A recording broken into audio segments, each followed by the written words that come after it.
मैंने जो अवेकनिंग के अंदर चीजें एक्सपीरियंस की, मैं थोड़ा सा इस टाइप का आदमी हूँ कि मैं सिर्फ एक चीज पे 100% विश्वास नहीं करता था, अपने अंदर वो गुरु जागृत करना।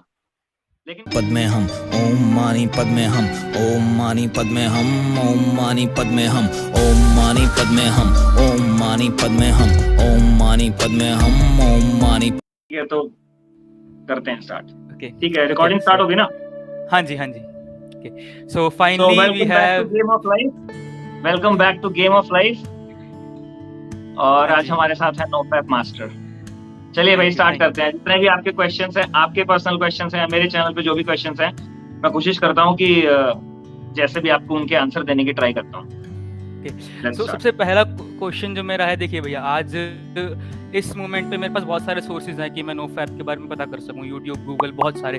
बट जिस मोमेंट आपने अपनी जर्नी शुरू करी थी, आज से कितने साल पहले आपने अपनी जर्नी शुरू करी थी?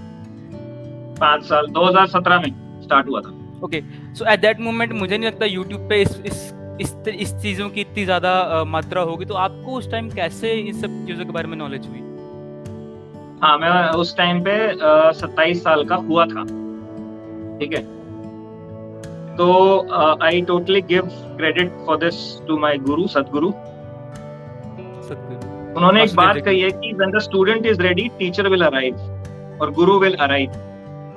ठीक है, तो ये बात तब मुझे समझ में नहीं आई थी, but now I am 100% clear कि वो क्यों होता है और क्या होता है।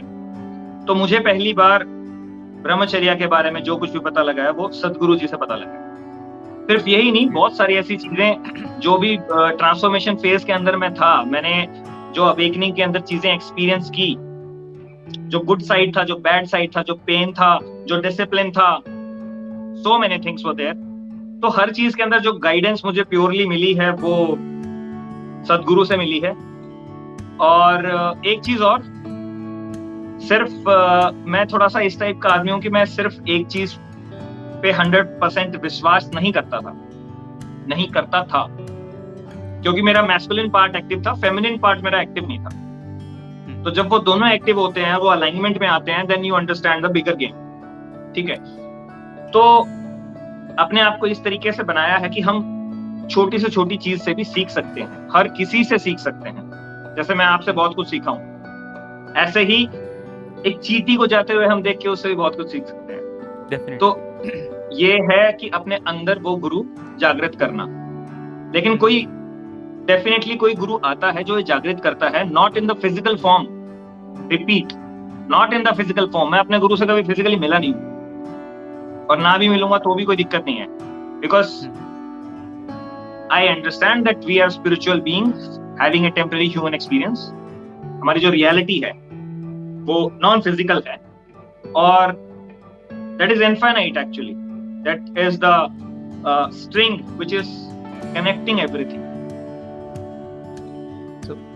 इसमें मैं अपनी भी एक बात जोड़ना चाहूँगा कि मेरे भी जो स्टार्टिंग फेज में जो रही मेरी बात, मैं भैया, आपने कहा कि आप किसी बात पर 100% बिलीव नहीं करते थे। मैं कह रहा हूँ, मेरे से बड़ा नास्तिक कोई नहीं था। आई वॉज लाइक मतलब गॉड क्या है चीज़ है, मैं किसी भी चीज़ पे बिलीव नहीं करता था। बट देन इंटरनेट पे मेरे को वासुदेव जग्गी सतगुरु जी की मेरे को मिला, कंटेंट मिला। जब उसको मैंने वो किया, उन्हीं के थ्रू मेरे को, मैं फिर जब और एक्सप्लोर किया मैंने, फिर मुझे आप मिले। मतलब ये मेरी जर्नी रही थी और फिर मैंने ट्राई किया और इन सब चीज़ों में मैं आया। ओके, सो हमारा अगला क्वेश्चन है कि आपने इनिशियल डेज में क्या प्रॉब्लम्स फेस करी, लाइक अपनी जर्नी के इनिशियल डेज में? भाई सारी वही प्रॉब्लम जो हर कोई फेस करता है। जो यार जिस टाइप का एनवायरनमेंट है ना आज के दिन, हमें जो कंटेंट दिखाई देता है आज के दिन, फिर भी हमारे टाइम पे तो मूवीज के अंदर ना थोड़ा सा लिहाज रखते थे। गाने वगैरह में थोड़ा बहुत था सिस्टम की, हाँ इतना बुरा हाल नहीं था जो आज तो, कि मतलब अगर लड़की ने छोटे कपड़े नहीं पहने तो मूवी नहीं चलेगी। ठीक है, तो जो भी ये लस्ट पार्ट को यूज करके मैनिपुलेट करते हैं, मतलब मैं किसी को ब्लेम नहीं करना चाहूंगा कि कौन करता है, ये बेसिकली नेगेटिव फोर्स। अगर हम देखते हैं तभी वो करते हैं ना, अगर हम देखते हैं तभी वो करते हैं ना। यार देखिए, इस मैट्रिक्स के अंदर, इस माया के अंदर यही तो गेम है ना कि जो ये नेगेटिव फोर्सेस हैं, जिसको तुम हमारे स्क्रिप्चर्स में इसको नाम इस तरीके से दिया जाता है, काम, क्रोध, लोभ, मोह, मद, मत्सर्या। ठीक है, बेसिकली सिखिज्म के अंदर भी कुछ इन्हीं चीजों को डिफरेंट चीज से बोला जाता है। जैनिज्म में भी यही है, बुद्धिज्म में भी यही है, क्लेश बोलते हैं जैनिज्म में, बुद्धिज्म में, और विकार बोलते हैं। तो ये बेसिकली क्या है, ये वो नेगेटिव फोर्सेस हैं जो इस मैट्रिक्स के अंदर, इस माया के अंदर हमें कंट्रोल करती हैं। ग्रीड है, ठीक है, लस्ट है। तो जब लस्टफुल एक्टिविटीज आप अपने आसपास देख रहे हो और आपको उससे बम्बार्ड किया जा रहा है और कोई प्रॉपर गाइडेंस नहीं दी किसी ने कि भाई ये करना क्या है। हर किसी से गाइडेंस हमें यंग एज में यही मिली है ना कि भाई उठ मारने से मजा आता है, भाई सेक्स करने में मजा आता है, ठीक है। And we look to people, everybody is lusting around यार। हर किसी के वो सो लार नहीं टपक रही होती है दिख रही होती है हर किसी के चेहरे पे कि भाई किस टाइप के लोग घूम रहे हैं आसपास, है ना। हाँ। और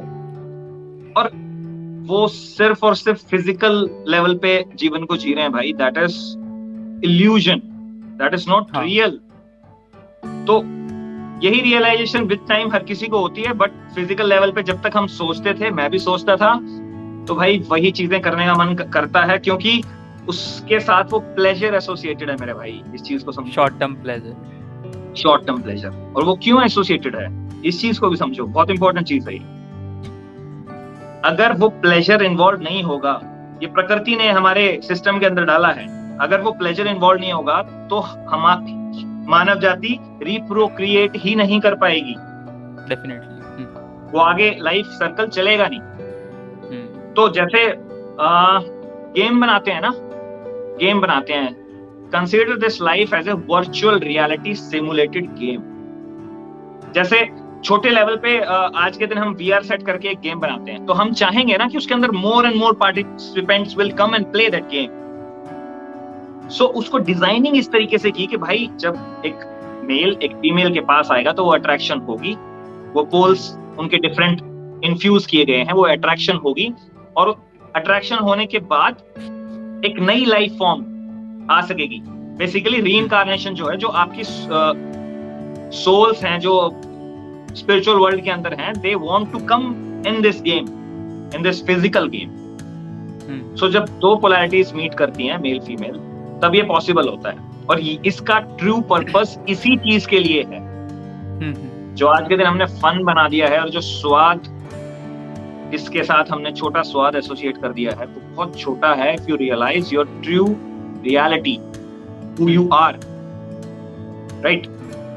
तो यही है बेसिकली कि फिजिकल लेवल पे ना सोचते हुए हम स्पिरिचुअली अपने आप को डेवलप करें, अपने अंदर अपनी वाइब्रेशंस को रेज करें, और उसके बाद फिर ये फिजिकल लेवल पे हमारा दिमाग वो फोर्सेस का, नेगेटिव फोर्सेस, कामासुर या फिर जो लस्टफुल वो है, लस्टफुल फोर्सेस हैं, उसका आपके ऊपर इफेक्ट नहीं होगा।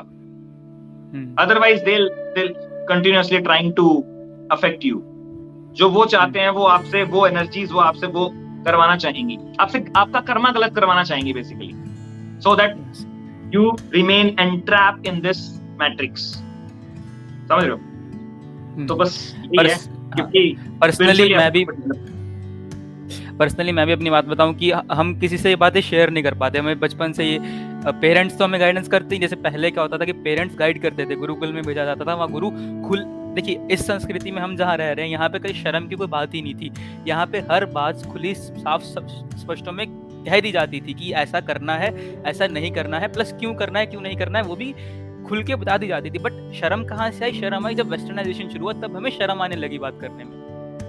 उन्होंने हमें ओपन नहीं किया है, उन्होंने हमें जकड़ दिया है। मुझे ये फील होता है कि पहले बहुत क्लियर था कि भाई ब्रह्मचर्य करना है तो मतलब करना है 25 की एज तक या 30 की एज तक तो करना ही करना है ना। यार हमारे दिमाग, सेक्सुअलिटी हमारे दिमाग में नहीं था उस टाइम पे।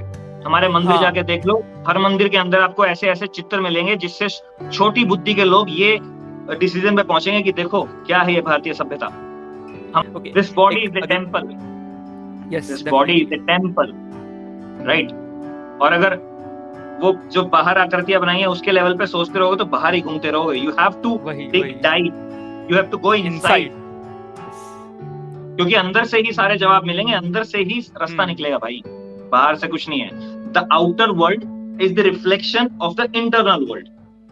अगर बाहर क्योस दिख रहा है, अगर बाहर गलत दिख रहा है, डिप्रेशन दिख रहा है, क्योस दिख रहा है, गलत होती दिख रही हैं चीजें, वो अंदर ही काम है। अंदर करने की जरूरत है। हाँ, बाहर अंदर सब कुछ ठीक कर लिया, the same you are a magnet यार, बाहर वो चीज अपने आप रिफ्लेक्ट हो जाएगी। तू अट्रैक्ट करता है हर चीज को, पॉजिटिव को भी नेगेटिव को, तेरे अंदर है कि तू जब तू हम सो रहे हैं, हर कोई सो रहा है, everybody is sleeping in this matrix, right? माया में सब सो रहे हैं कहते हैं। तो जब तक सोते रहेंगे ये बाहर की फोर्सेस आपको इन्फ्लुएंस करती रहेंगी, आपको चलाती रहेंगी अपने हिसाब से, you will not be free. But जब आप इसका उल्टा करना स्टार्ट कर देंगे, अंदर काम करना स्टार्ट कर देंगे, तो धीरे धीरे स्टेप बाय स्टेप, एक एक छोटे छोटे स्टेप, बहुत टाइम लगता है इस चीज के अंदर। लोग मेडिटेशन से या फिर योगा से तंग होके छोड़ देते हैं कि यार nothing is happening, they are very fast judging the process. इसको तुम जज नहीं कर सकते, बहुत लंबा प्रोसेस है भाई। Step by step you have to go up.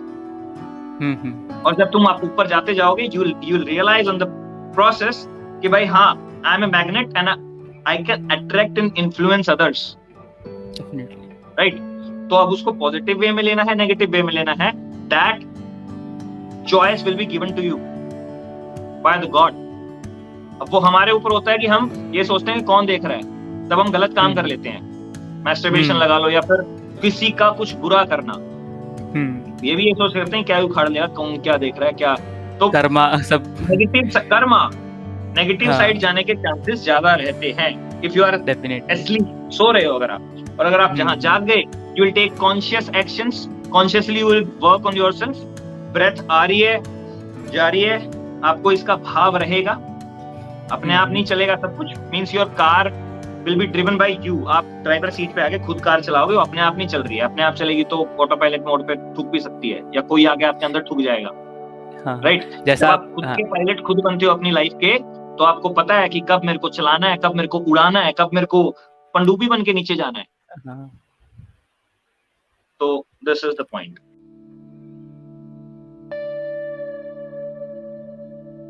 Video आपको पसंद आई है तो इसे लाइक करें, शेयर करें, चैनल को सब्सक्राइब करें और बेल आइकन दबाना मत